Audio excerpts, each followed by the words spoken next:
5वां अध्याय। बिंदुक का पिशाच योनि से उद्धार। सूत जी बोले, शौनक, एक दिन चंचुला आनंद में मग्न उमा देवी के पास गई और दोनों हाथ जोड़कर उनकी स्तुति करने लगी। चंचुला बोली, हे गिरिराजनंदिनी, स्कंदमाता उमा, आप सभी मनुष्यों एवं देवताओं द्वारा पूज्य तथा समस्त सुखों को देने वाली हैं। आप शंभुप्रिया हैं। आप ही सगुणा और निर्गुणा हैं। हे सच्चिदानंद स्वरूपिणी, आप ही प्रकृति की पोषक हैं। हे माता, आप ही संसार की सृष्टि, पालन और संहार करने वाली हैं।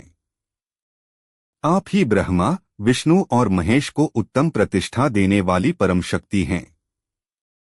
सूत जी कहते हैं, शौनक, सद्गति प्राप्त चंचुला इस प्रकार देवी की स्तुति कर शांत हो गई। उसकी आंखों में प्रेम के आंसू उमड़ आए। तब शंकर प्रिया भक्त वत्सला उमा देवी ने बड़े प्रेम से चंचुला को चुप कराते हुए कहा, सखी चंचुला, मैं तुम्हारी स्तुति से प्रसन्न हूँ। बोलो, क्या वर मांगती हो? चंचुला बोली, हे गिरिराज कुमारी, मेरे पति बिंदुक इस समय कहाँ हैं? उनकी कैसी गति हुई है? मुझे बताइए और कुछ ऐसा उपाय कीजिए ताकि हम फिर से मिल सकें। हे महादेवी, मेरे पति एक शूद्र जाति वेश्या के प्रति आसक्त थे और पाप में ही डूबे रहते थे। गिरिजा बोली, बेटी, तुम्हारा पति बिंदुक बड़ा पापी था। उसका अंत बड़ा भयानक हुआ। वेश्या का उपभोग करने के कारण वह मूर्ख नरक में अनेक वर्षों तक अनेक प्रकार के दुख भोगकर अब शेष पाप को भोगने के लिए विंध्य पर्वत पर पिशाच की योनि में रह रहा है। वह दुष्ट वहीं वायु पीकर रहता है और सब प्रकार के कष्ट सहता है। सूत जी कहते हैं, शौनक, गौरी देवी की यह बात सुनकर चंचुला अत्यंत दुखी हो गई। फिर मन को किसी तरह स्थिर करती हुई दुखी हृदय से मां गौरी से उसने एक बार फिर पूछा, हे महादेवी, मुझ पर कृपा कीजिए और मेरे पापी पति का अब उद्धार कर दीजिए। कृपा करके मुझे वह उपाय बताइए जिससे मेरे पति को उत्तम गति प्राप्त हो सके। गौरी देवी ने कहा, यदि तुम्हारा पति बिंदुक शिव पुराण की पुण्यमयी उत्तम कथा सुने तो वह इस दुर्गति को पार करके उत्तम गति का भागी हो सकता है।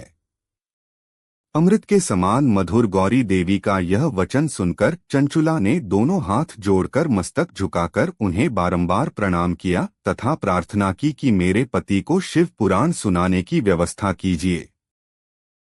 ब्राह्मण पत्नी चंचुला के बार बार प्रार्थना करने पर शिवप्रिया गौरी देवी ने भगवान शिव की महिमा का गान करने वाले गंधर्वराज तुम्बुरो को बुलाकर कहा, तुम्बुरो, तुम्हारी भगवान शिव में प्रीति है। तुम मेरे मन की सभी बातें जानकर मेरे कार्यों को सिद्ध करते करते हो। तुम मेरी इस सखी के साथ विंध्य पर जाओ। वहां एक महाघोर और भयंकर पिशाच रहता है। पूर्व जन्म में वह पिशाच बिंदुक नामक ब्राह्मण मेरी इस सखी चंचुला का पति था।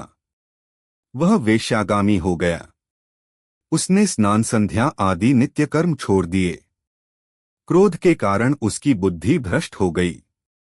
दुर्जनों से उसकी मित्रता तथा सज्जनों से द्वेष बढ़ गया था। वह अस्त्र शस्त्र से हिंसा करता, लोगों को सताता और उनके घरों में आग लगा देता था। चांडालों से दोस्ती करता व रोज वेश्या के पास जाता था। पत्नी को त्याग कर दुष्ट लोगों से दोस्ती कर उन्हीं के संपर्क में रहता था। वह मृत्यु तक दुराचार में फंसा रहा। मृत्यु के बाद उसे पापियों के भोग स्थान यमपुर ले जाया गया। वहां घोर नरकों को सहकर इस समय वह विंध्य पर्वत पर पिशाच बनकर रह रहा है और पापों का फल भोग रहा है।